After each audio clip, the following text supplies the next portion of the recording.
Hello, everybody. Welcome to our webinar today. I think it's just after 4 o'clock local time over here in The Hague, and I think we can get started on this very excellent webinar lineup today. My name is Dr. Joanna Cook, and I'm a senior project manager at ICCT and the editor-in-chief of the ICCT Journal, and I have the pleasure of being the moderator today.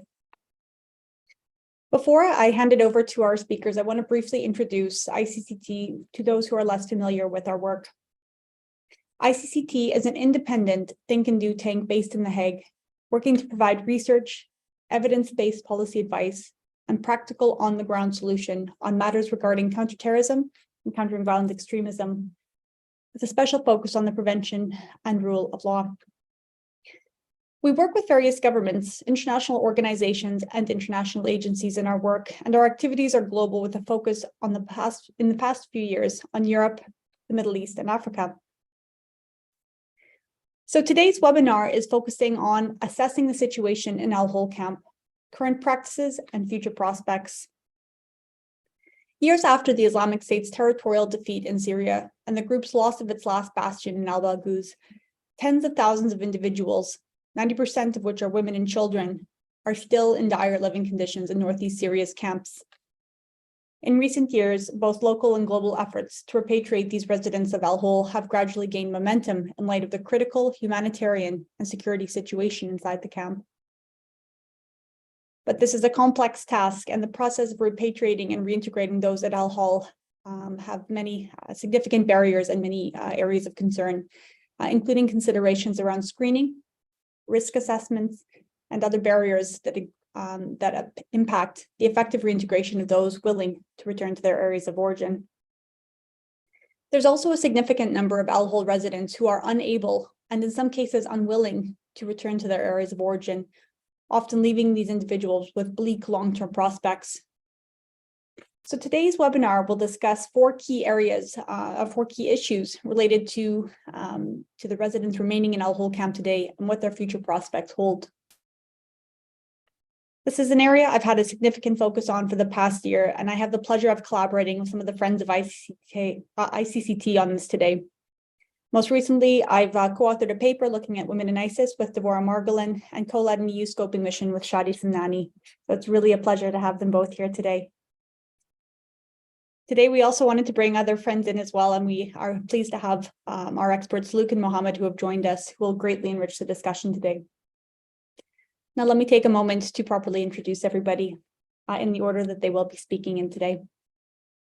Luc Genet-Cambas is an independent consultant with over 20 years of experience working with organizations, governments, non-state and civil society actors in the design and implementation of programs in fragile and conflict-affected environments. Over the past 10 years, he's been working on conflict dynamics and security challenges in several regional security crises, including those in the Sahel, Lake Chad Basin, Iraq, and Syria. Today, Luke will be discussing screening and risk assessment procedures taking place in al-Hol, including their specificities and limits.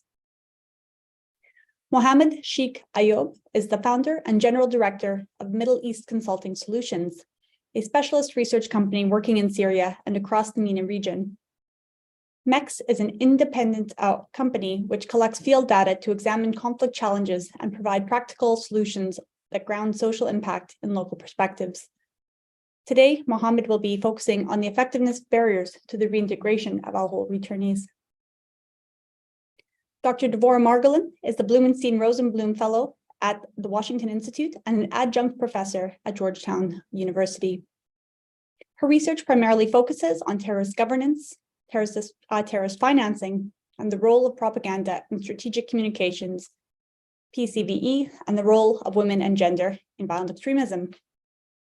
She was also the project manager at the Program on Extremism ISIS Files Digital Repository, which was a collection of over 15,000 pages of original ISIS materials. Today, Devorah will be discussing international efforts and issues related to the repatriation of third country nationals from al-Hol camp. Finally, Shadi Samnani is an independent consultant who conducts field research in Syria and Iraq for humanitarian, stabilization, and development programming provides policy and funding advice to donor countries working in this space. Most recently, Ms. Samnani has served as a consultant for a number of agencies working in al-Hol camp and those working with Iraqis returning from the camp to Iraq.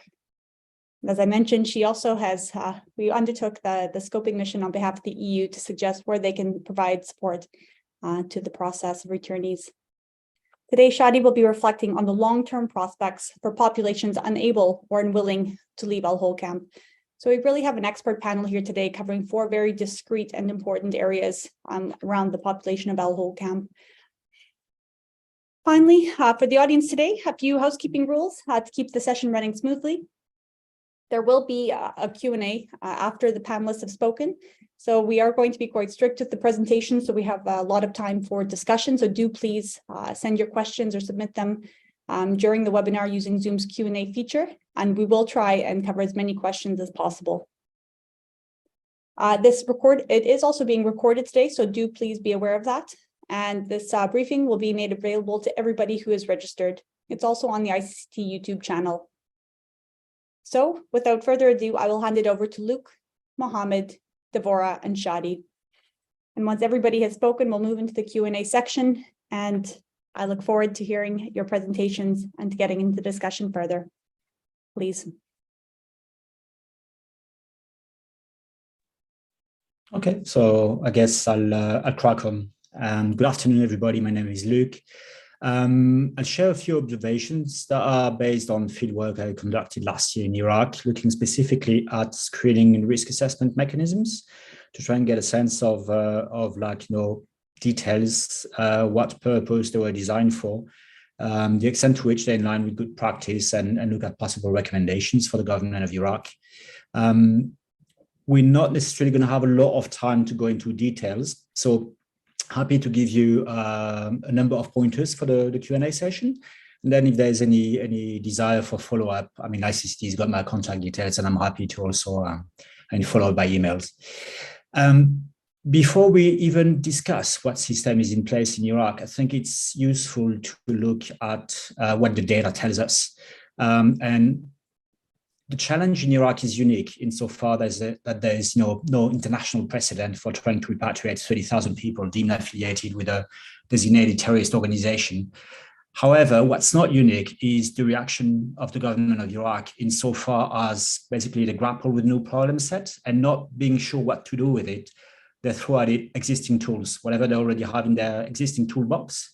And quite often, so it's something that happens in conflict environments where, instead of going back to a drawing board, a problem assessment as a preamble to designing new solutions or approaches, government try, whatever already exists. So what does the data tell us? By now, we possibly have about 27,000 Iraqi citizens left in al-Hol. Some of them were already repatriated in the past couple of years, of which more or less we've got 75% of people who arrived post-Baghouz, so post-early 2019, and mixed with an existing caseload of people who had arrived before Baghouz and were not necessarily affiliated with the Islamic State. But by now, it's quasi-impossible to differentiate the two caseloads. Out of this caseload, about 90% are women and children. And we're looking at, give or take, 15,000 children under the age of 12. So in addition, when you look at intentions of return, about 50% of that caseload comes from one governorate, Anbar, and 30% of the entire caseload comes from the district of Al-Qaim. So that's when it comes to like a bit of a caseload profile. When it comes to capacity, the vision of the government of Iraq and the system currently in place, the vision is to repatriate 500 households per quarter. And that means basically 3 things. The first one, it means clear entry and exit criteria to make sure there's a continuous flows of people who leave al-Hol, transit through a transit camp called Jerawan, and then go back to their places of origin. And there's also clear entry and exit criteria to make sure that flow is continuous. And in terms of overall timeline, it means that it would take up to 3 years for the government of Iraq to do so, based on having about 40 households every week being cleared to exit the current transit facility in Jerawan. So it's not necessarily a small logistics endeavor. So these are the needs on the ground. What's the system as it currently exists? The system currently replicates a screening that already existed before. And the screening is about registering people in al-Hol camp as a preamble to issuing travel clearances back to Iraq. It's managed and geared towards meeting the needs of the Iraqi security actors. And there's not necessarily a linkage to rehabilitation or integration further down the line. I would argue that it's also not necessarily rights-based, but that's a broader discussion. It happens in 3 steps. The first one, you've got an Iraqi delegation that travels to al-Hol, only operates during working hours, goes back to the Iraqi side of the border at night. So the time on site is limited. They gather information about Iraqi families being willing to return.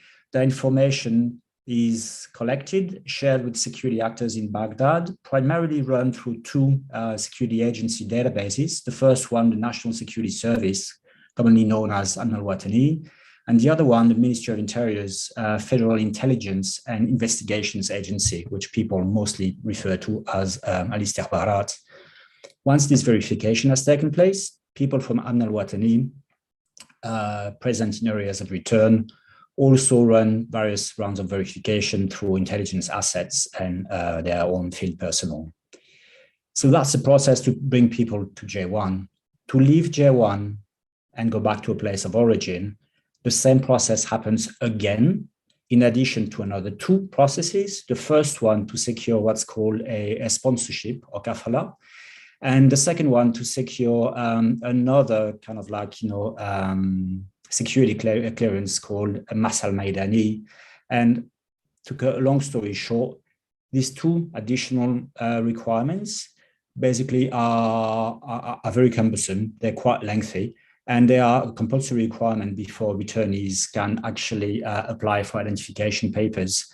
And they involve a number of steps, at least half a dozen different steps, and a quantity of paperwork that is quite significant. Typically, for instance, you're going to need to check the details of at least 10 male relatives of, as part of every extended family. So, 2 brothers of the head of household, 4 nephews and 4 uncles, in addition to extra requirements. So that's a paper-intensive process, which takes a very long time to complete, usually beyond a year. All to say, what the current system is geared towards is an information collection exercise for the sake of checking on security background, but there is no assessment of risk profiles. There's no assessment of individual needs for people who are repatriated from al-Hol. There is no systematic assessment of needs in community needs in areas of return, may it be in terms of infrastructure or in terms of transitional justice or fear they may express. And there's also not necessarily linkages to an overall effort of information and communication towards the broader population. As you can imagine, the process of repatriating 30,000 people back to Iraq raises a lot of suspicion, if not fear. These fears need to be, managed, and there is no concerted effort to do it at this stage.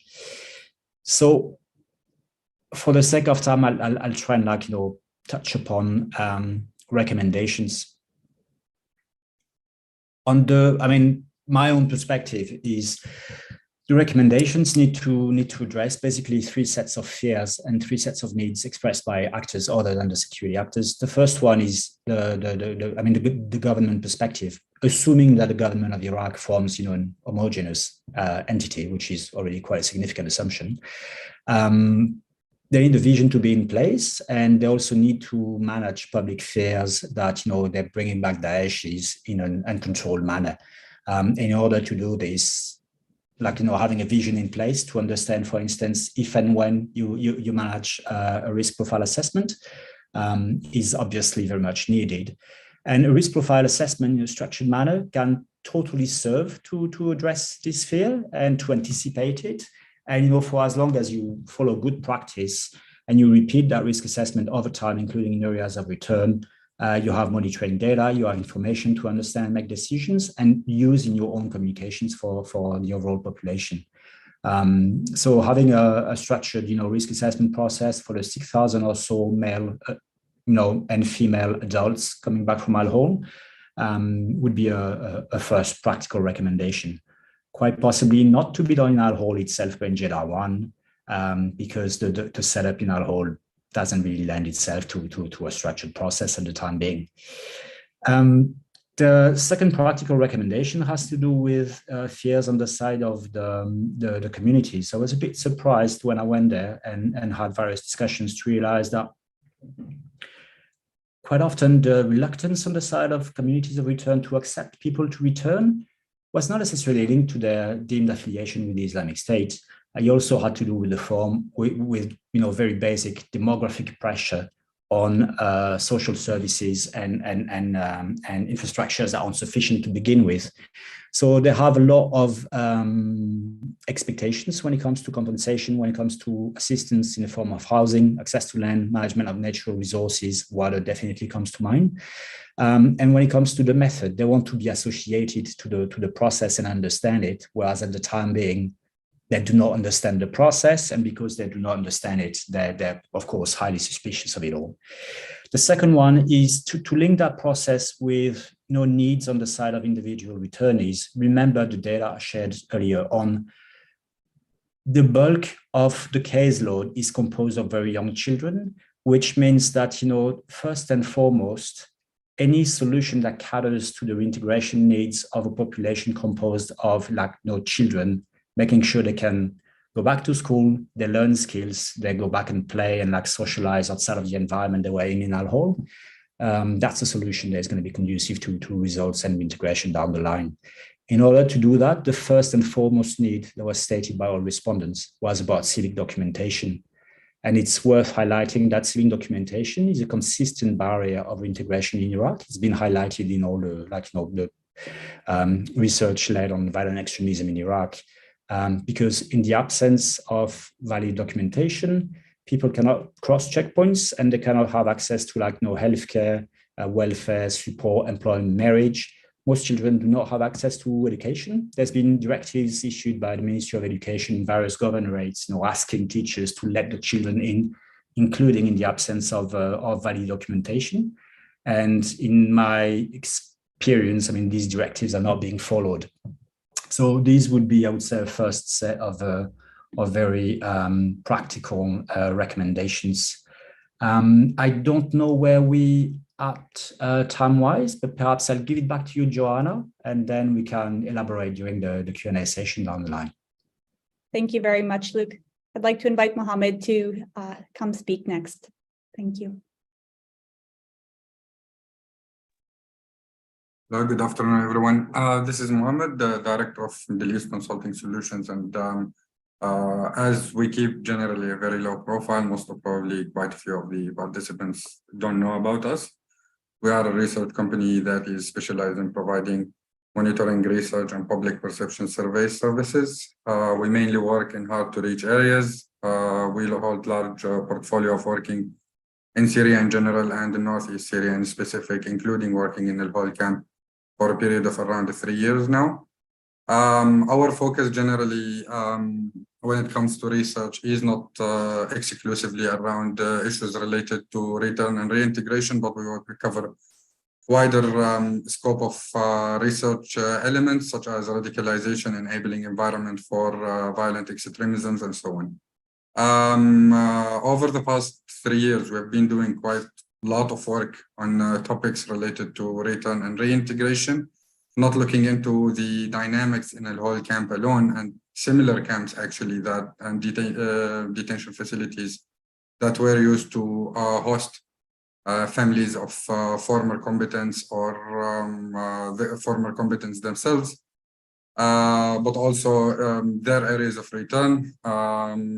We generally do large-scale data collection activities in Northeast Syria in general, in all the areas that have witnessed mass return movements from al-Hol or from other camps. Now, generally what we want to be speaking about in this limited time available, and I will leave space for the Q&A because I believe it's difficult to make extensive highlights in these 5 minutes.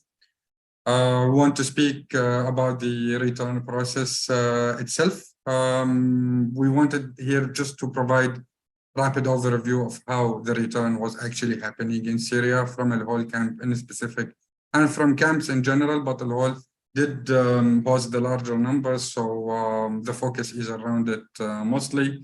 But for Syrian returnees, we should not look away from other return facilities that did exist and still exist until today. Return was happening using several systems. The most noticeable one, and the one that is known for most followers of this topic in Syria, is the application of the tribal sponsorship system, which is, in our estimation, only covers around 42% of the cases of return that are recorded from camps and detention centers. The rest was done using several other methods like court orders, decisions made by the security authorities, releases because of crowding in camps and so on were also recorded. But our biggest focus is on the tribal sponsorship system because it is perceived to be a system. We do believe that it lacks quite a few elements before it can be considered as a system. Generally, it's a process that started in the form of sort of tribal mediation between tribal leaders and the security authorities of Syrian Democratic Forces that were responsible of the camps and detention centers. And it started in an early stage following the defeat of ISIS. In our estimation, it resulted in releasing between 400 to 600 individuals, mainly former combatants. And the term that was used back then is those who did not have their hands stained with the blood.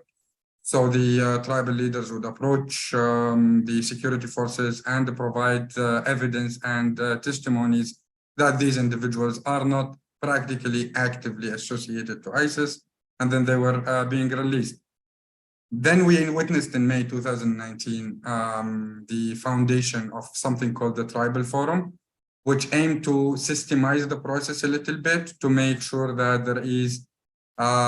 there are steps that are being taken to allow the return process to be more systematic and on a higher frequency and higher numbers. And indeed, we reached the stage where this process continued until around October 2020. And we believe that it caused the release of 400 to 500 former combatants and around 1,500 to 2,000 family members. And then it was noticed that this process has a few issues in it. Mainly these issues were caused by the fact that it was a bit unstructured. It relied heavily on the simple background check that was done by the tribal leaders and then followed by a rapid background check that is done by the local security forces. Over time, it turned to be as an ineffective process and started generating a few issues for the local communities as well. Result was issuing something we know as Circular number 3 in January 2020 that leads into handing over the authority of doing a proper checking for the results of the tribal sponsorships request to the civil councils to do more systematic background and more systematic follow-up with cases. And overall, we believe that following that, further numbers were released, and we think that 28 batches until December 2020, that includes 5,000 individuals, were done in a more systematic way compared to the previous processes.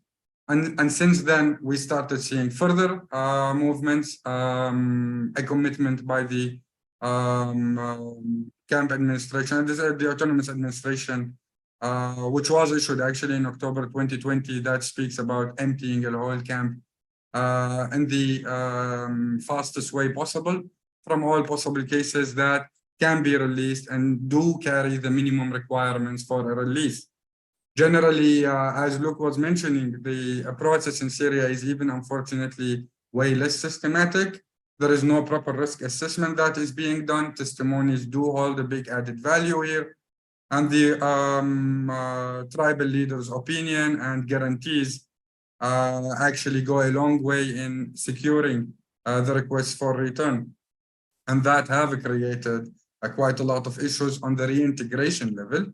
And here it's something that we also need to shed some light on. Reintegration is a matter that we believe should be looked into through a proper holistic approach. Unfortunately, so much of the effort that was pledged to ensure the reintegration process was done on furnishing the right conditions for reintegration among those who have returned to their areas of origin.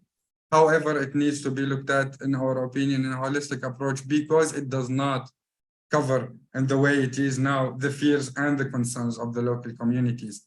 Now, the host communities do have several risk factors that need to be taken into consideration. The top one is definitely the risks associated to the security level, where the fears of ISIS resurgence is still noticeable. I would say is decreasing over time, because we do such types of research on a regular basis. We do notice that there is a decrease in such fears. However, these fears still exist and can be considered as significant fears. We do have also economic fears that are not being addressed by the local communities. We are already speaking about areas of return that have dire economic situation and are witnessing the toll of the Syrian conflict on the economic level in all different possible negative effects. And at the same time, they are noticing specific efforts being pledged by the international stakeholders and local stakeholders involved in the reintegration process. These efforts are increasing the grievances among the local population, namely the humanitarian cash-based assistance that has been targeting returnees families way more frequently compared to the average population, which is increasing the grievances on the economic level and increases the competition as well. We do have also societal types of risks that need to be considered. For example, the reduced confidence in the traditional structures that have been involved in the return and reintegration process, which can hold a destabilizing effect in the long term. Now, I don't want to exceed my time, so I can keep the rest for the Q&A. Thank you very much, Mohammed. Deborah, I'll hand it over to you. Thank you. Thank you. I think there's some slides that are going to be going up, but in the meantime, I just wanted to thank the ICCT for having me here today. And I'm here to talk a little bit about, to offer some insights on the repatriation and reintegration efforts of third country nationals, or TCNs as they're called, and specifically talking about al-Hol and Roj Camp, which hold the majority of these individuals. To provide some background, I've been working on the Islamic State and its predecessors for about 10 years now, and just recently got back from my second trip in 2 months from Iraq. And I think what's really important to acknowledge is that the problem that we see here today did not appear out of thin air. It's the result of international policy decisions, and in fact, in some cases, inaction by the international community. Some really excellent work by Dr. Joanna Cook and Dr. Gina Vale offered some very nuanced and gendered insights into the traveler process, marking more than 53,000 men, women, and minors from over 80 countries who traveled to join the Islamic State and other jihadist groups in Syria and Iraq between 2013 and 2019. And we talk about 2019 as the end of the Islamic State's territorial control with the fall of Baghouz in March of 2019. And so it's important to look at the 2019 point as kind of the starting point of what we call the repatriation process. Al-Hol in 2019 had more than 74,000 individuals. 65% of them were children under the age of 12. I think what's interesting to acknowledge that isn't often talked about when we talk about al-Hol is the mixed populations, that there were a number of people in the camps from earlier iterations, displaced individuals who were specifically displaced by the Islamic State, and a huge influx of Islamic State affiliated individuals then moved into the camp. At that time, there was also approximately 11,000 third country nationals in the camp, numbering about 7,000 minors and 4,000 adult women. And as you can see from the pie chart in 2019, about 15% of the population was third country nationals, 42% were Syrians, 43% were Iraqis. Today, that number has significantly decreased. We now have 55,000 estimated individuals, mostly associated with IS-affiliated families. So most of the internally displaced individuals have been able to leave the camp. We now have approximately 8,000 third country nationals. The majority of them are minors. but there's still a number of security and humanitarian issues which have been discussed by my colleagues. And then one of the reasons why we see a decrease in third country nationals in al-Hol isn't necessarily because of the mass repatriation, but rather because Rouge camp, which holds 2,500 people, about 2,000 of whom are third country nationals. So a number of countries have moved, the SDF has moved individuals who are third country nationals out of al-Hol camp and into Rouge. There's also about 10,000 third country nationals, 10,000 individuals in prisons in Syria, 2,000 of whom are third country national boys and men. And I emphasize the boys part because often at the age of 12 or 13, these young men are moved from al-Hol, separated from their mothers, and moved into prisons for security reasons. When looking at the pie chart, we can actually see that 15% are still third country nationals. We now see a larger proportion because we've seen a smaller number of Syrians that have left, a larger number of Syrians that have left the camp because they were displaced, but still 51% of the individuals in the camp are Iraqis. Next slide, please. I think it's also important to acknowledge that a recent UN report highlighted 4 main threats still facing ISIS, the fight against ISIS. The first is its leadership, changes, and stability. The second, its ability to finance. And third is its conventional and improvised weapons. And fourth are detention facilities holding ISIS-affiliated individuals. And I think it's important to acknowledge that the fight against ISIS is twofold. The first is the ISIS insurgency. And as is mentioned by my colleagues, it's going pretty well. The number of attacks claimed by the Islamic State are down. In Iraq in 2020, for example, there was 1,459 attacks. By 2021, we saw 1,113. And in 2022, we saw 483. And we see a similar decrease in Syria as well, from 608 to 359 to 279. But the second part of this fight against the Islamic State is the fight against the ISIS ideology. And when talking to US or Iraqi government officials, this conversation, when we talk about the fight against ideology, centers on the detention centers and prisons, and specifically the repatriation and reintegration process. And as we've heard from our colleagues, al-Hol is very vulnerable to ISIS attacks. It faces humanitarian challenges.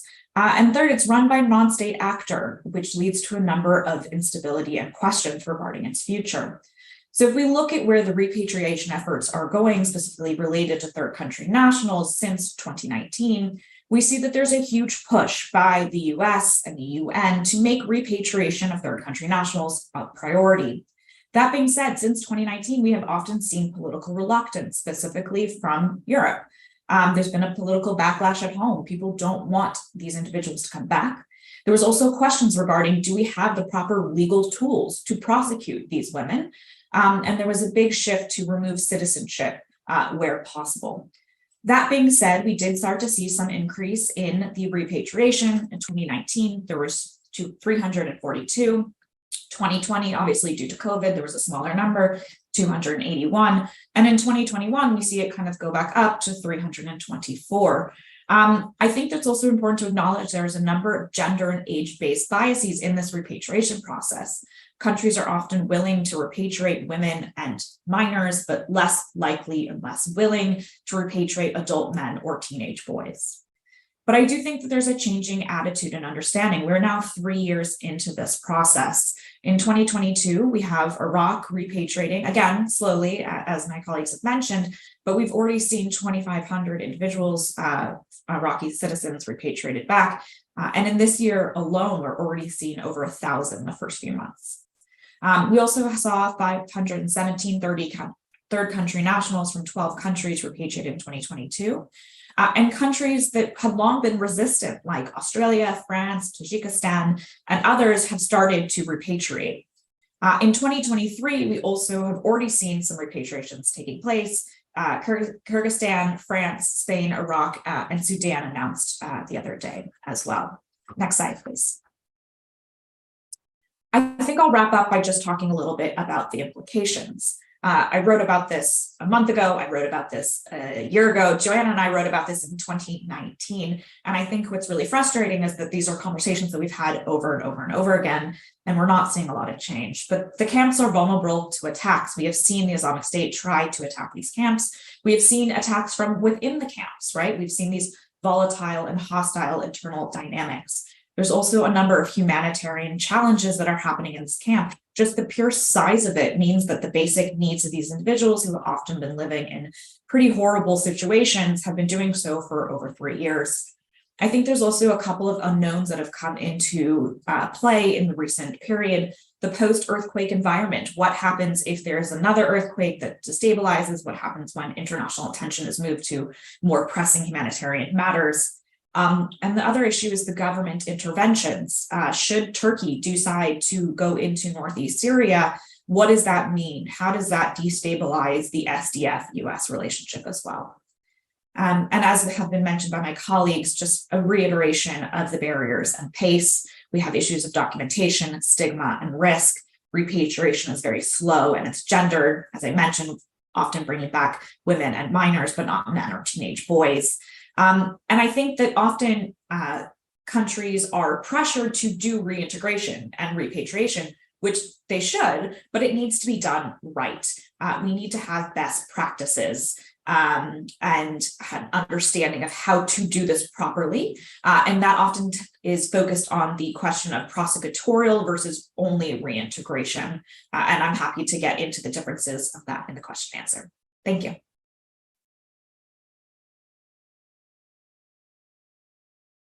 Thank you very much, Deborah. I'll now hand it over to Shadi to wrap this up with a focus on the long-term prospects for populations that are unable to leave al-Hol camp. Thank you. Thank you, Joanna. So as my co-panelists have described the difficulties and complexities of repatriating, or in the case of Syrians, releasing the populations of al-Hol back to areas of origin or return, we just have to remember that these are actually the less complex caseloads, so those who technically want to leave and have a process through which to do so, albeit a long and fraught one, but a process nonetheless. The more complex cases come afterwards, and those are the ones who cannot or do not want to leave. And so there's been some INGOs in al-Hol camp, including Bluemont, who have carried out some intention surveys, trying to understand what percentage of the population may not be able to leave or want to leave. Of course, these intention surveys have not been representative. It's primarily with their beneficiaries of their programming. And so it can't be extrapolated to the population at large, but it does give some indication. And some of the estimates are as high as 30% of the camp population may not want to leave. So if we go back to the number of 70,000 or 65, 70,000 people initially, that may leave us with 20,000 people in the camp between the three populations that may not want to leave. And that is not an insignificant minority. And so I just want to lay out a few reasons why from the different populations, people may not be able to leave. So the not want to leave, I think it's kind of generalizable in the sense that some, are afraid of community rejection, or they have no family support, they have no livelihood options. There's many reasons why people wouldn't want to leave or feel that they don't want to at this point. But there are also reasons why some of these people will not be able to. So I'll start with the Iraqis, which figure, they're the bulk of the population in the camp. And so about 12% of them have been repatriated to date. So about 5,000 of the initial 31,000. There is the question about those who are not passing the vetting that Luke talked about. So there is a portion, we don't know the percentage just yet, but there's a percentage of the population that's not passing the vetting. And at this point, the Iraqi government, has made the announcement that they will tell the people about the criminal charges against them and give them the option to repatriate into the justice system. But this they will do after they have vetted everybody and gone through the entire process. So that's, minimum 3-4 years down the line. For now, they are just stuck in a hole. And given the anti-terrorism laws in Iraq, there is a possibility that a portion of these will not want to be repatriated into the justice system and potentially, face a long sentencing or death penalty. For the Syrians, who are the second largest population in the camp, there's been about 14% of the whole population, so about 3,000 of the 21 initial 1,000 that were in the camp, who have left. And these are all people who are from areas of the under the control of the authorities of Northeast Syria, the autonomous administration. There is the estimates put that 75% of Syrians are actually not from those areas. They're from areas under the control of the Syrian government, or areas that are controlled by Turkey or HTS and Idlib, for example. And right now, these people do not have any pathway to return. So for those that are from areas under the control of the Syrian government, primarily Aleppo, there is no process, and it's hard to envision that there would be a process in the near future if the status quo remains that would, have the necessary protection safeguard in place so that a repatriation that does not that respects the idea of non-refoulement would be able to take place. Similarly, those that are from areas under HTS or Turkish control currently, there have been some returns to those areas, but in illegal, kind of irregular returns. Some have either forged papers that they are from, Raqqa or Deir ez-Zor, areas under the control of Northeast Syrian authorities, so that they are released, and then they have made their way to Idlib or northern Aleppo. But there is some anecdotal evidence from new research currently that these individuals are actually afraid to try to make their way to HTS or Turkish controlled areas because they are afraid of potential change of hands of control in the near future. So there is the idea that the government of Syria may be retaking these places. And of course, that brings along a lot of protection concerns. The TCNs, about 8% of them have been repatriated, as Devorah mentioned, but there are those that are from countries where we'd be hard pressed to kind of advocate for the repatriation, such as China, even Russia. Again, the idea of non-refoulement being quite important, or sending people back to places they may be tortured or harmed. So that leaves, a large portion of the population kind of stuck in the camp. And so what is available to these people in terms of durable solutions to their displacement? Given our current setup, we have 3 durable solution options. One is return to areas of origin. As we mentioned, we spoke about that is the preferred option. That is, all the efforts are geared towards that. And of course, given the importance of upholding the voluntariness of the process and the safeguarding the principle of non-refoulement, there is a limit to how much this will be able to empty out the camp. The second option we have is staying where you are, which maybe the de facto option, for maybe 15, 20,000 people, which is not insignificant. But if we look at, the waning donor interest in providing services in a camp and the high cost of maintaining a camp that size in the middle of the desert is high. And it is in a war zone, as again, Devorah mentioned at the end, kind of all the possibilities of renewed clashes and destabilization is just not the option that make the most sense.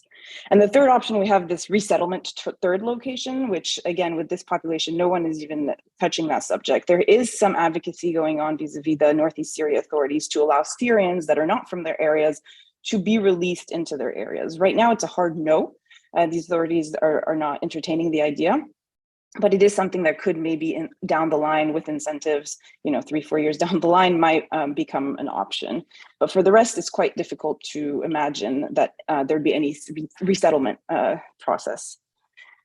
So in a conclusion to wrap it up, we are in a territory of non-state armed group. The fact that this non-state armed group has no recognized legal system through which it could try people and either sentence them or release them. This makes it extremely problematic. And as time goes on, the legal basis for detaining people indefinitely becomes shakier and more problematic in terms of international law.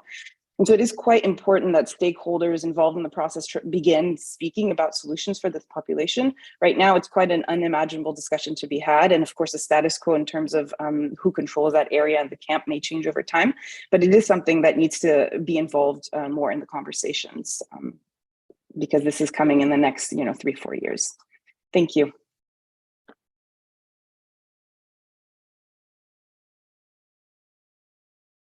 Thank you very much, Shadi. And I'd like to invite all of the speakers now to turn their cameras on and we can open up the discussion. I know we've got a couple of questions already coming into the Q&A, but I have one very brief question for each speaker. And so just a very quick 1-minute response from each of you before we open it up to the broader audience, if I may. So I'll start with Luke. And, one of the really interesting points around the discussion of al-Hol returnees and doing risk profiles is that it is a very unique population. And based on your experience, what other example or case study from around the world in another context could be the most comparable or helpful to help us think through how to assess risk with this particular profile? Oh, that's an easy answer. None.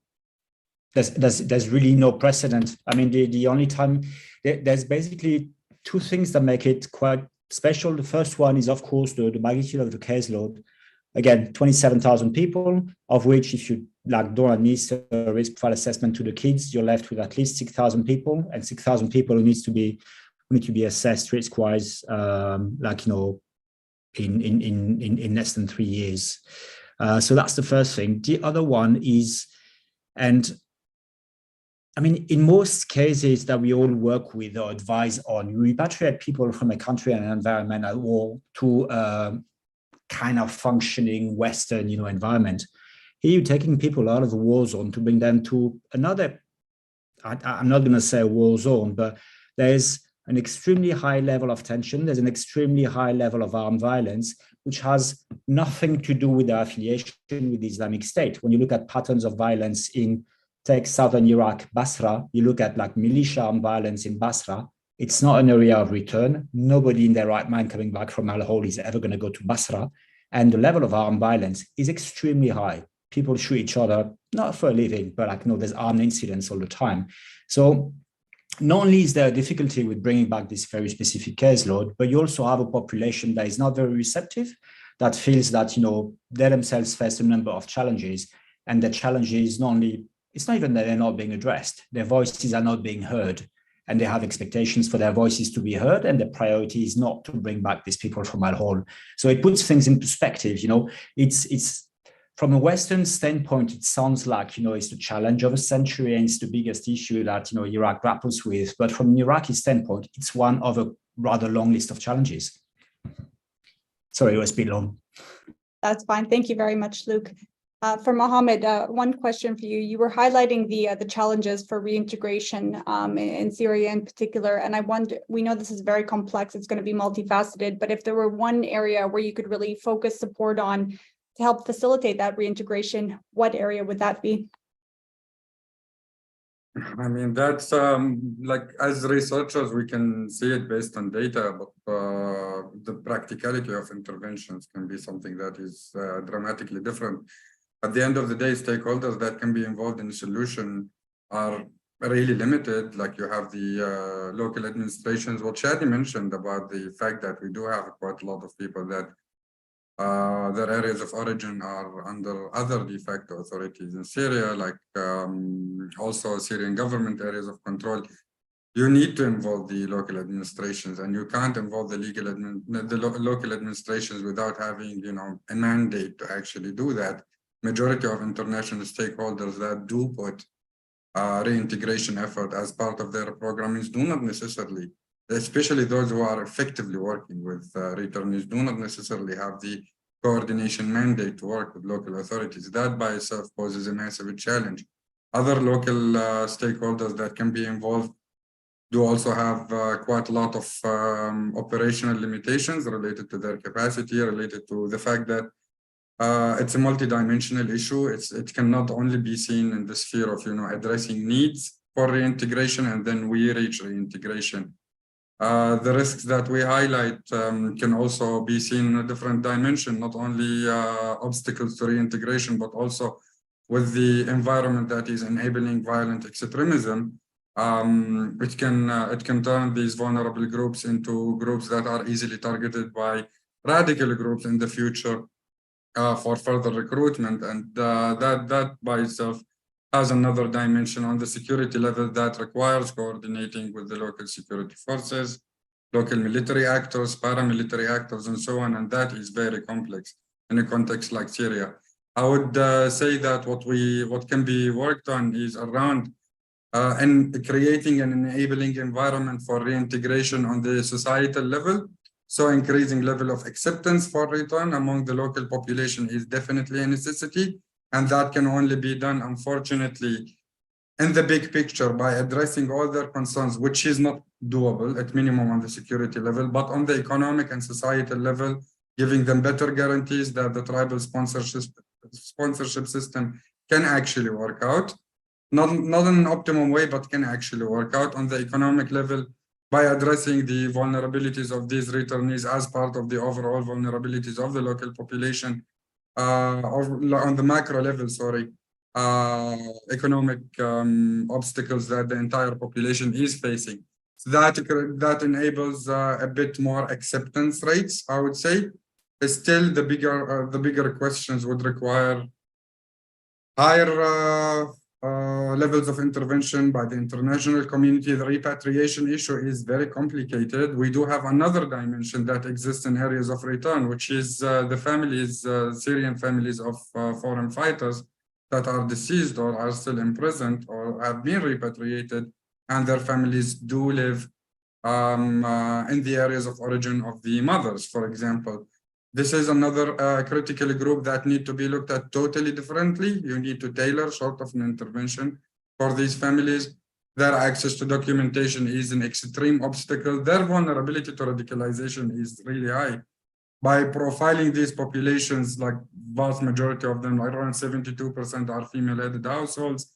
They apply child labor around 6 times more than the average population. So they do have all the necessary unfortunate elements that allow them to be vulnerable to radicalization. That is something that cannot be addressed just only using the micro-level community-based sort of approaches that address their vulnerabilities, but also trying to find long-term solutions that would involve their relationship with their former husbands that are deceased or still in prison, because these children are, they have no citizenship. So, and there is no laws in Syria that allow women, for example, to give citizenship to their children.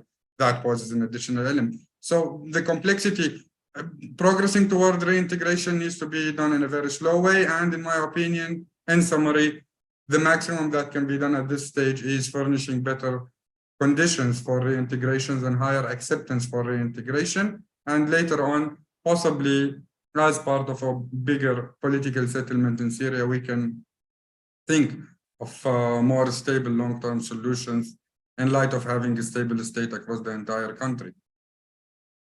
Wonderful. Thank you very much, Mohammed. I have 2 more quick questions for the other panelists before we open it up to the audience. So first, Devorah, the stats you showed were very, very helpful in highlighting the kind of demographic of this profile, a great majority of which are children. There has been some discussion around the returning of minors from al-Hol camp without their mothers, and I just wondered what your position was in response to that particular issue.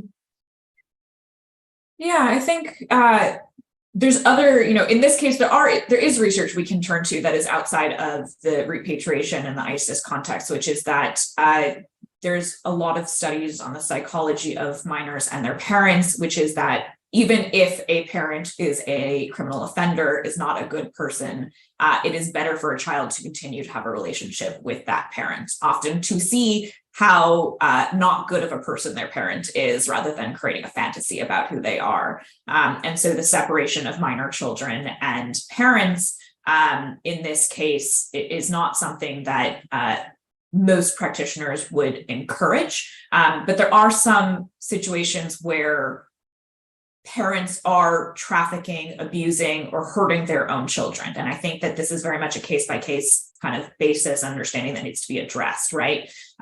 Unfortunately, there's been a number of articles that have come out recently surrounding the sexual abuse of young boys by their mothers and other women in the camps. And so, again, I think this is very much a case-by-case basis, but it is important that often children have a connection, if not aren't based with their parents. Thank you very much. And Shadi, you've highlighted a very dire kind of prospect for the long-term prospects of individuals who may remain in the camp there. And I wonder, based on your assessments, who do you think would be most likely to take responsibility or to really lead some of these, the status for some of these long-term residents who may stay in the camp for an extended period of years and perhaps decades? Yeah, difficult question. I mean, I think as Mohammed mentioned, these are, very high level kind of discussions that need to be had with stakeholders beyond our pay grades, I think. But the US has been a key actor in pushing at least third country nationals to be repatriated and kind of voicing their concern about emptying out the camp, about solutions for the camp, given also their leadership of the coalition against ISIS in Northeast Syria. So they seem to be kind of the obvious leader on this topic. It doesn't mean that they are leading on the topic. There's the issue especially of the Syrians that would need to be released at some point with the government of Syria. So they have, red lines about discussing or having any sort of coordination or discussion with the government of Syria, which unfortunately is a major player in this. It will be a key player in this, either because parts of the territory will return to their control, or they have, 75% of that 21,000 Syrians in the camp that are from their areas of control. So again, as Mohammed mentioned, the fact that some of these actors are unable to discuss with each other because of various, mandates or lack thereof, or political considerations, does make this solution or bringing a solution for this problem quite challenging. Thank you very much for responding to my questions there. And I'm going to open it up to the audience now, and we do have quite a few questions here. So when they are not directed at somebody in particular, I will open it up, and whoever would like to respond, please do just raise their finger and we can hand it over to you. So the first is from Juan Carl, who is asking about the internal dynamics in al-Hol camp. So he asked, is there a strategy of internal control through informal and discreet IS leadership acting on women and children? Is there ideological control within the camp, and how is this challenged on the issue of a risk assessment basis? So it does highlight risk assessment. So perhaps, Luke, I'll ask you to open up and respond to that. And if anyone else on the panel would like to also add a point, Shadi, I see you as well. So perhaps Luke and Shadi in that order, please. I'll pass it on to Shadi because she knows more about this than me. My understanding is that when it comes to risk assessment, as I can't remember who mentioned it, when the action goes to al-Hol, they want to focus on the easy cases because they need a win message.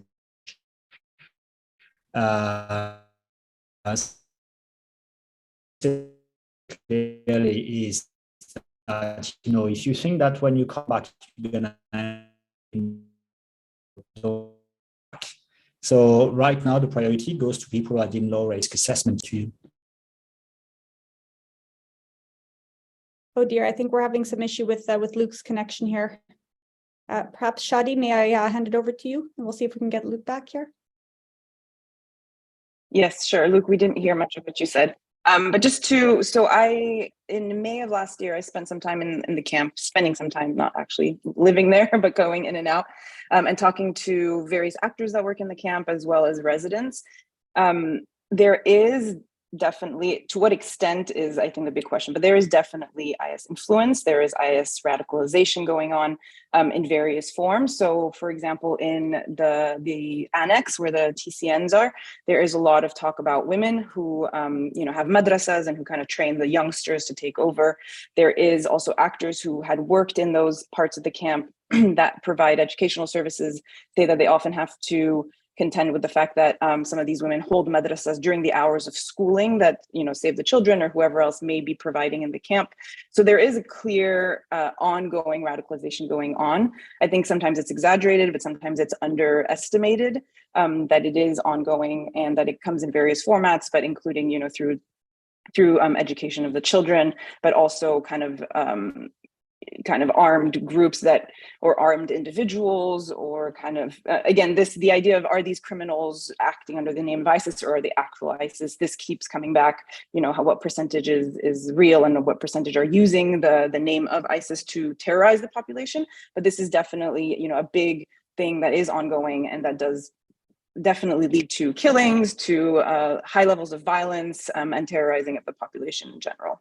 And I think this is why it has been mentioned that doing a risk assessment or doing de-radicalization or doing any kind of this type of work in al-Hol it's not a conducive environment for that, and that it should be once they have been removed. I think Mohammed can add to this. Mohammed, please.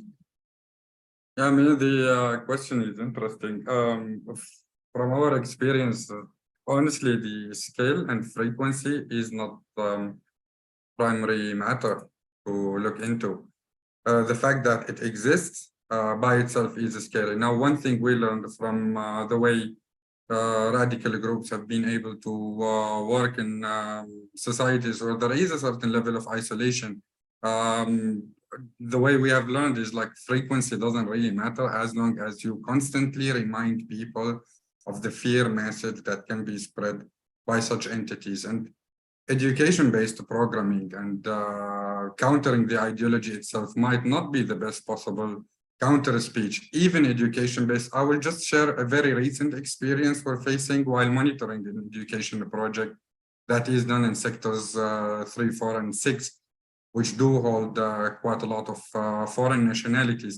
It's almost next to impossible for the implementation staff to even communicate with majority of the families. So they can only access those who can speak Arabic. That by itself creates a huge gap to reach the rest of the population, and they can have exposure to whatever propaganda that can be spread using their own languages. No one inside the camp can control how mothers are raising their children or what sort of ideology is being spread. The idea by itself that the fear message of ISIS can still be spread in the camp is by itself a very concerning factor, and it cannot be countered only by presenting a different ideology or combating the ideology of ISIS by presenting its limitations and so on, because anyway, the exposure of children in camp to education efforts is quite limited. Thank you very much. The next question comes from Fleur de Broth, and Fleur has asked about the number of men being repatriated to Europe since 2019 and asked if we are seeing a shift. And I'm actually going to expand that question a little bit to see if there are any regions or areas where there has been more of a shift to also repatriate men in general, or are there areas where we have seen more of a frequency to return women and children over men? Any general comments on this in particular? I'll just say that no, we're not seeing a massive influx of men. We're seeing a very much a shying away from it unless there's a very specific case. I mean, the US has repatriated a number of men and prosecuted them, and it actually has prosecuted individuals from Europe as well in the United States, rather because their own countries have been reluctant to do so. When we look at the repatriation numbers, the individuals being repatriated, third country nationals being repatriated, are overwhelmingly, most countries, 95% women and minors. So we are not seeing men. And I do think men is the next question, right? I think when we're looking at the repatriation process, this is a huge bias in how we're approaching this. I think, as everyone here has said, we are dealing with the easy cases first, which I also think isn't necessarily true. I think that's actually a bias of our own that we're calling some of these the easy cases, right? If we're saying the repatriation effort is focusing just on women and minor, women weren't fighters, so therefore women aren't ideologically committed to the group the way men are, so therefore we shouldn't prosecute women, so therefore we should just forgive all of these women and kind of focus just on reintegration. I think we're actually missing a big part of the reintegration process, which is addressing the risk assessment of these individuals. And that's not to say that everyone who is a risk, but a risk assessment needs to be done on all of these individuals who have come back because they have experienced or even perpetrated acts of violence and trauma. And so that does need to be addressed. So we have our own biases that definitely cloud our judgment of this process. Perhaps any comment on returns in Iraq or Syria? Have there been? I know with Iraq, for example, we have seen with every repatriation of families, about 50 detainees also going back. So there has been some shift with the government of Iraq to return male individuals from prisons as well. But any comment on the repatriation of males from the Syrian perspective, Mohammed?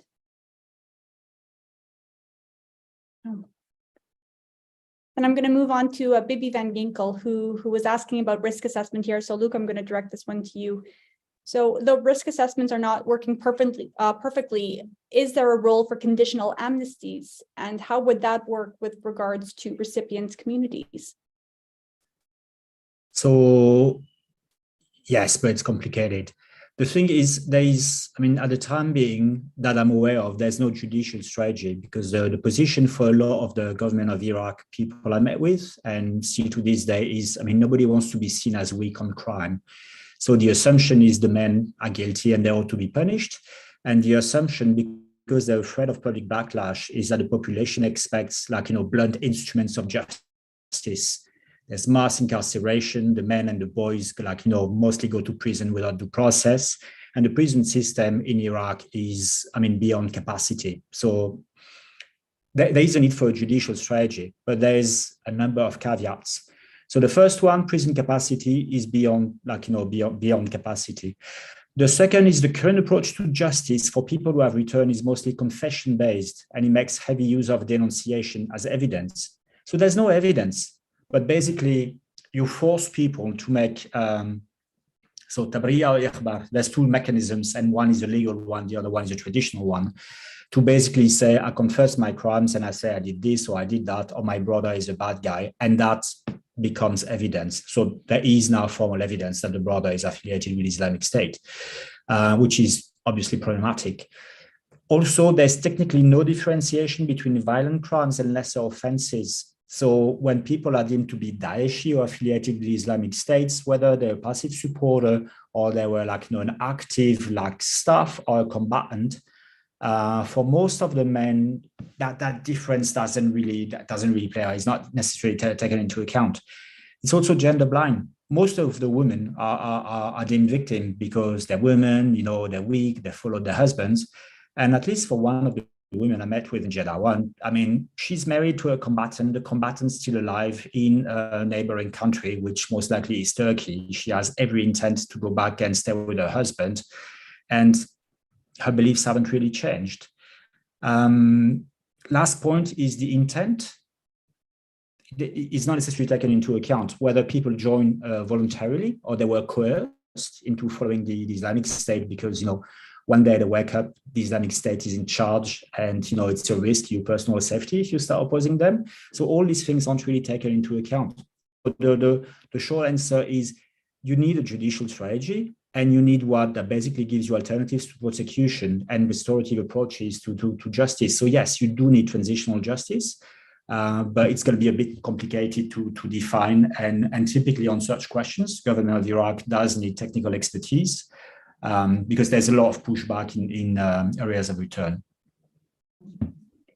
I think you've just highlighted another important point, Luke, and one that I've been thinking through quite a bit as well. But with a lot of these women, even if they are ideologically committed to the organization or still hold ISIS beliefs, unless they have committed a criminal act or intend to conduct some kind of act, you can't criminalize someone for thinking a certain way. So there is a certain challenge and dilemma with how do you deal with individuals who might ideologically still commit themselves to this group, yet not actually be willing to take actions on behalf of that. So I've left that as kind of an open point if anybody does have an interest in responding to that. Otherwise, I can keep going down the list of questions here. Nope, nobody's touching that one. That's fine. I'm going to turn to Yaz's question next here. And, I think Yaz's question relates to children and the future prospects for children in al-Hol camp in particular. And we have heard these children referred to in really terrible terms, such as ticking time bombs and so forth. And we do know that they face a whole swath of different risk profiles if they go forward, one of which might be recruitment into a group or many other kind of problematic future trajectories. But turning to the panelists here, what would you see as some of the most likely outcomes for children if they remain in al-Hol camp? And to really also focus on kind of a solution-oriented discussion, what would be some of the kind of key areas that could help mitigate that, particularly those for children who will be in the camp for the longer term?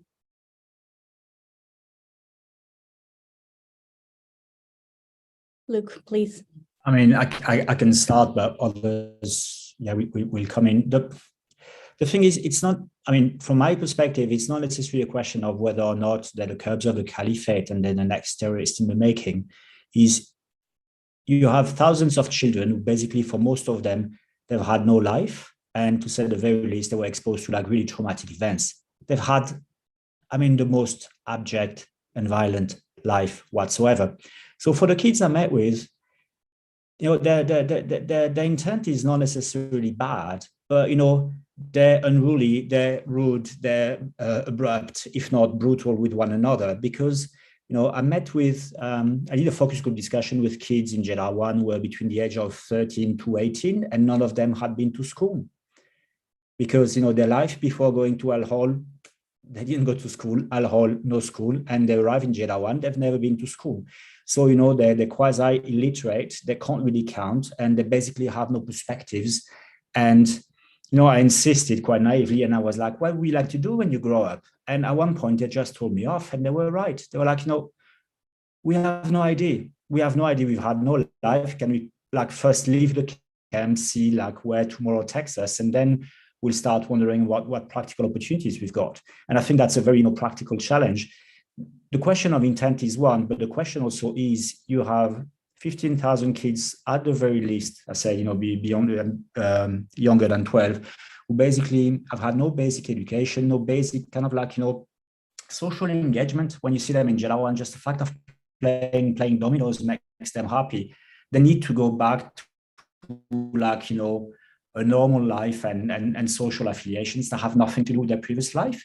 And that takes a firm intent, and from a programmatic standpoint, it takes resources and repetition to make sure that they feel their life is changing and they have access to opportunities and they learn things and they can re-engage productively. That takes a sustained effort. So that for me is an important aspect, irrespective of intent. Everything it takes to give them alternatives is not in place at the time being. Hence, I see that as a risk. Thank you very much, Luke. And Mohammed, I'll ask you to respond as well, please. Yeah, I will not repeat what Luke was mentioning. I just have to emphasize on a couple of really critical points. First of all, the context where these children exist is a context that children in general, I would be speaking about Syrian specific, children in general face extreme risks that can increase their vulnerability to accept radical ideologies. So ISIS is not the issue alone. ISIS is an illustration of the environment that we have, which enables such a group to be actually active. In general, in my opinion, and based on thousands of interviews with the children we do in Syria, there is so much reflection and their answers regarding what their families are exposing them to. When there is no proper education system in place, children do have their life prospects shaped by whatever they have exposure to. So at the end of the day, they don't have a proper education, we will always consider them to be vulnerable. Considering them to be the seeds, that is a term that I would reject very much for quite a lot of reasons. How about children that are being currently educated and are being enrolled in camps that are managed by Iranian militias in northeast Syria, for example? They are exposed to radical ideologies as well in a different way.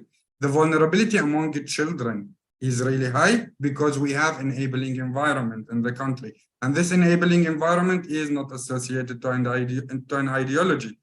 This enabling environment is caused by the vacuum we have in the country, which is calling in all these radical ideologies to play a role, to be able to get activated, to be able to recruit effectively, and to be able to work and access the children.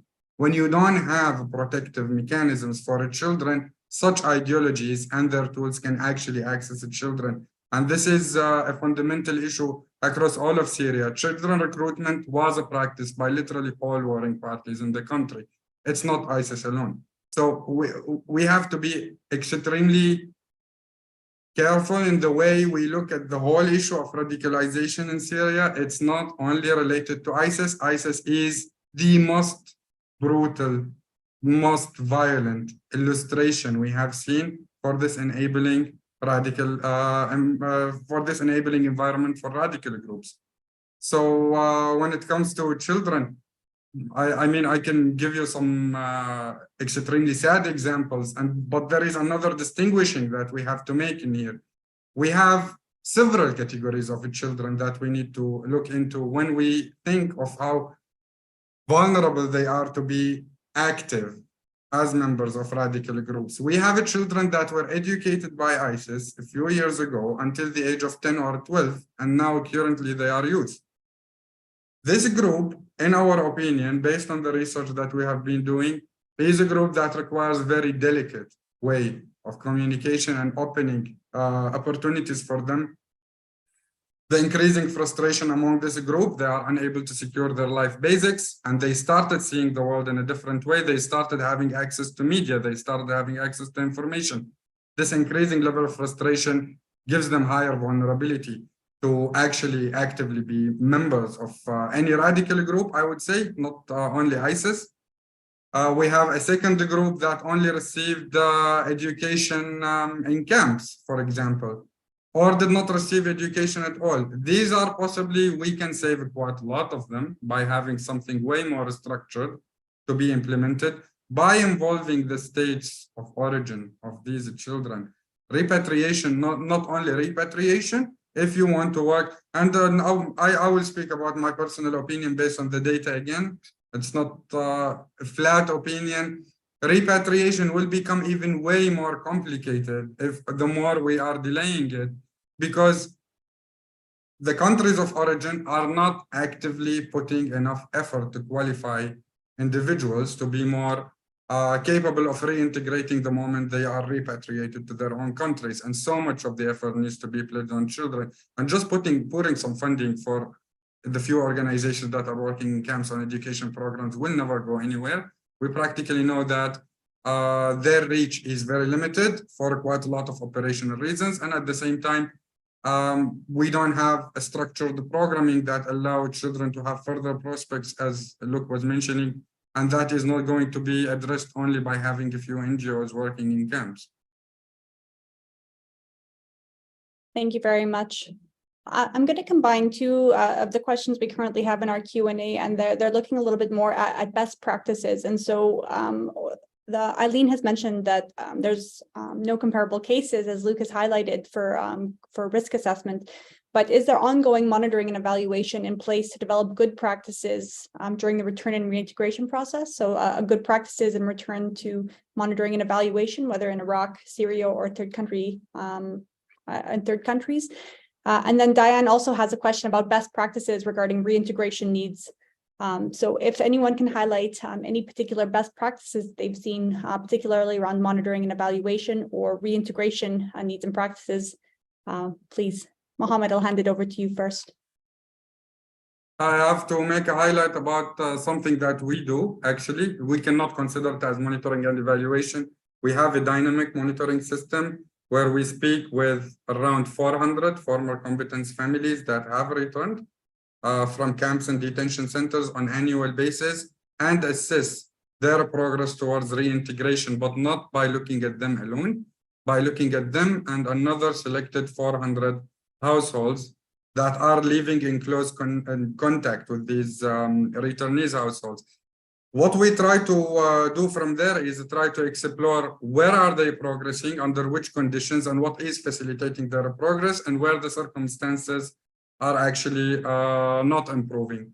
Unfortunately, I would be really happy to share some of the research results, but it's quite restricted.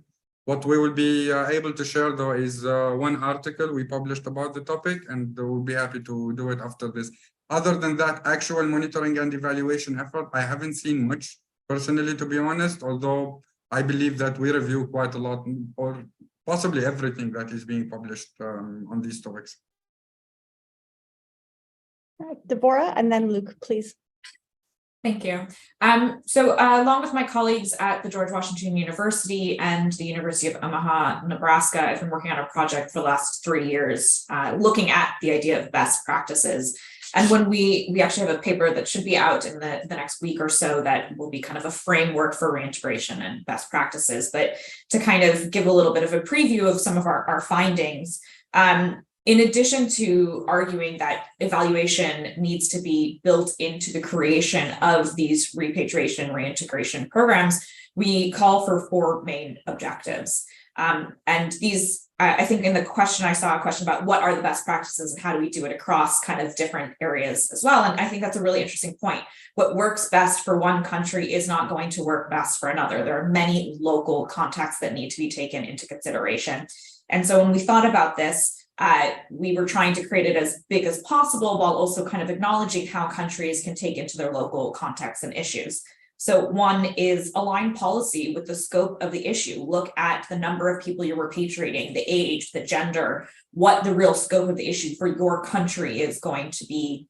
The second is a strategically guided approach.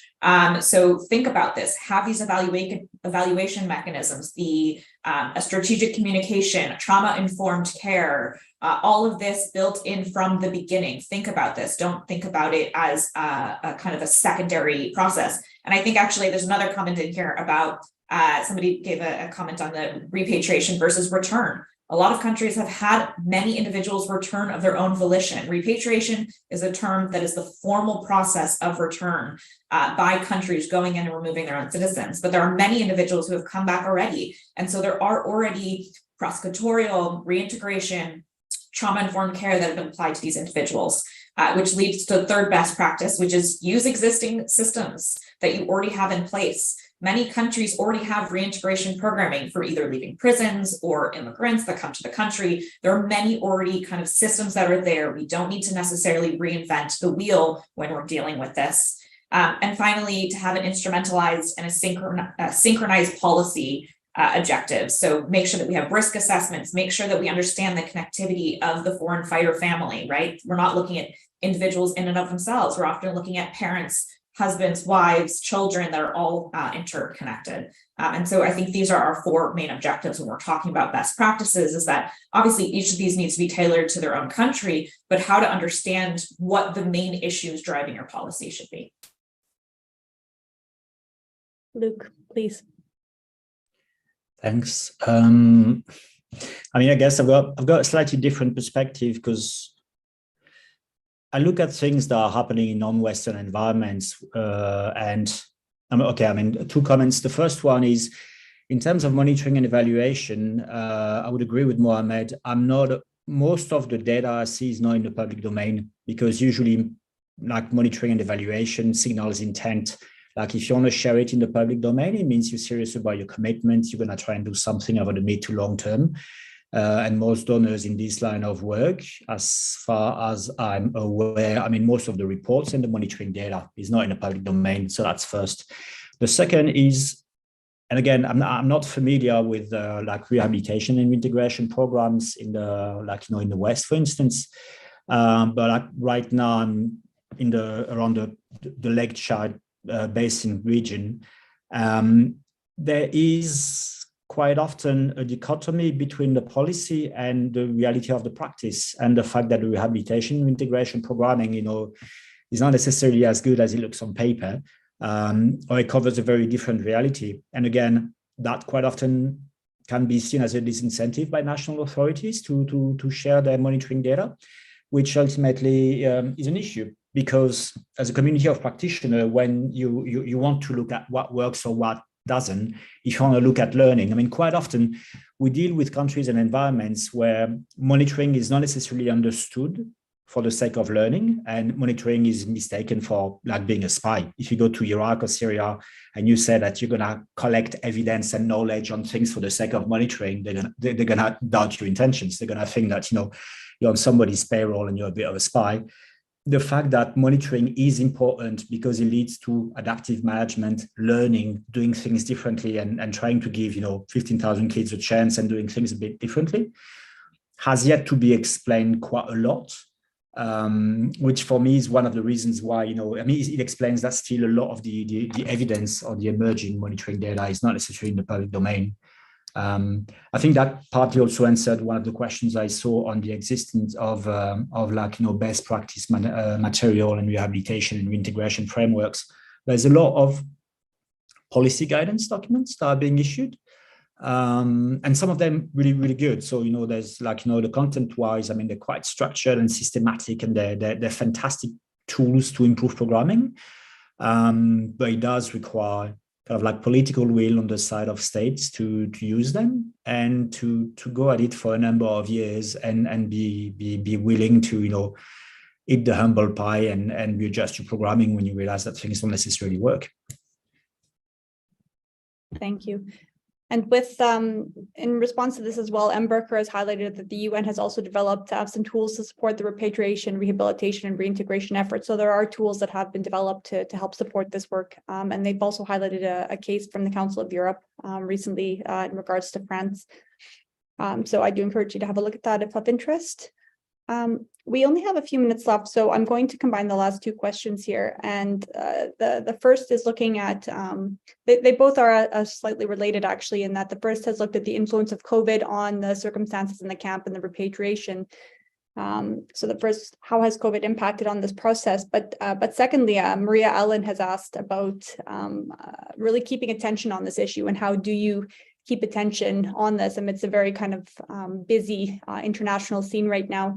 They highlight the recent visit of the UN Secretary General to help make a difference in keeping that on the top of the agenda. But are there other ways in which you can suggest that this can remain an issue of focus for the international community? So any responses to those? And I think these will be the last round of responses. Perhaps we can start off with how COVID has affected the living situation of those in the camp, if there's any particular response to that. I think Mohammed, please. Yeah, I can give it a go, but just note, like, we only deal with numbers and data. There is no proper substantial evidence of what was the effects of COVID in Northeast Syria in general, not mentioning the camps in specific. The one thing we know is access to health services during COVID time was extremely low for the average population in Northeast Syria anyway. The number of unreported cases in Northeast Syria was extremely high. We did collect evidence quite a lot from various health facilities during the pandemic time about how much underreported, lack of knowledge about the topic. The one thing we know in al-Hol camp, let's speak about the living conditions. They are not, the camp is not equipped to deal with a pandemic of the scale of COVID for sure. What was the actual impact, fatalities, and so on? We cannot tell that honestly. But the one thing we know is that it's not properly equipped. Even the wash infrastructure in camp is not suitable enough. So overall, we can assume that the conditions were quite terrible. What was the impact? We need actual numbers for that. Unfortunately, I haven't seen any, and we did not get involved in collecting any. Regarding that's the point regarding COVID. Regarding the visits, just help make a difference in terms of ensuring this remains at top of the agenda. But is it a top of the agenda? Just the fact that there are visits that are happening from the UN system, that doesn't mean that it's on the top of the agenda. Top of the agenda means the practical actions, and unfortunately, we haven't seen many. And I think this is the one thing that literally everyone from the panelists do agree on. Statements, guidelines, and new guidelines published, and so on, visits, and great, excellent. That is not a progress. The issue is already deep. The issue, we are really late in addressing the issue. Renewing our commitment doesn't mean anything. We should start with the stage of, actions, and I don't believe that we are there. I think to try and end on a slightly higher note, I would take a moment to recognize that the government of Iraq and really trying to bring back its citizens too. So they are taking a significant effort to keep this issue at the top of their agenda within the national scene as well. So. And we have seen a lot of support from the international community in trying to support that process. So I think there is one kind of bright spot in terms of keeping that on the agenda. I'd like to really thank everybody for joining this webinar today, for the excellent questions, and really truly to the speakers for really enriching this discussion with your expertise, offering some kind of clear recommendation areas to focus on and things to really think about. I do encourage all attendees right now to to have a look at the follow-up email, which will have a lot of their very rich publications and other ways in which you can access recent work that they've done in this space. So I really encourage you to have a look at that. And as a final point, if you could kindly help us with future webinars and improve those by completing a very short post-event survey, which will pop up on your screen, we would greatly appreciate that. And otherwise, we encourage you to follow us on Twitter, LinkedIn, and Facebook. And I think without further ado, I'd like to wish everyone a great day and all the best with your ongoing work. Have a good day, folks.